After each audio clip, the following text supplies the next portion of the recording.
Hi folks, I'm Puffin. I'm going to explain why we don't need guns in under 3 minutes. First of all, full disclosure, I love video game guns. Squirt guns or the bop gun or bubble guns. Guns that are for fun are fine. As long as they can't hurt anybody, guns can be fine. And actually a whole lot more fun. Like I talked to a guy who said he went to the shooting range with real guns and he and his friends spent like $3,000 on ammunition in one day. I think it's a lot more fun to play video games and no one can get hurt. So anyway, video games are fun. If you like guns, you can play video game guns and those are great. Now the reasons for having guns, you want to protect yourself. Like you think someone's trying to kill you. Have you considered moving or hiding or a disguise or apologizing or running away? Uh, there's also this idea you have to protect yourself from some random shooter. Now that's an American creation, and honestly, the random shooters are always Trumpers. So they always debate about rounding up guns, which they're not going to do.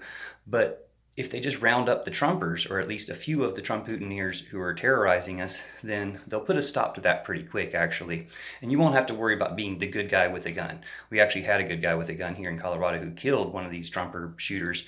But when the cops showed up, they killed him because he had a gun. So don't have guns is kind of the moral of this story. One weird reason people think they need guns is to overthrow a tyrannical government. Now, I'm all for overthrowing a tyrannical government. Check out Pillow Revolution, hashtag Pillow Revolution, because you can do it from bed, non-violently, with love, instead of with hate or violence. But having a gun, that's not going to work. And I'll tell you a couple reasons why.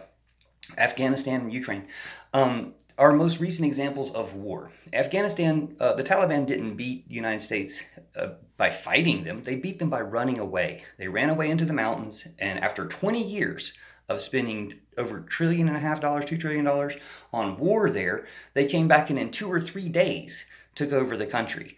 So they won by surviving, by running away.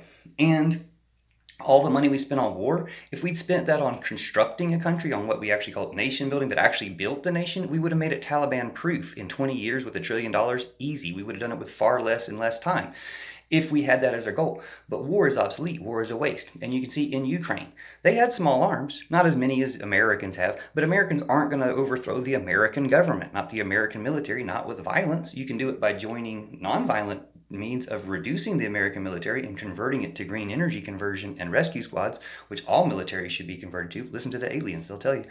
But the thing is, you're not going to overthrow them. Ukraine, they're still asking for bigger weapons. So even if you have some committed resistance with all your guns, you're going to be asking for bigger weapons from some other government if you're trying a war path to overthrowing tyranny. We have to overthrow tyranny with peace and love. So love you. See you soon. Thanks for watching and sharing.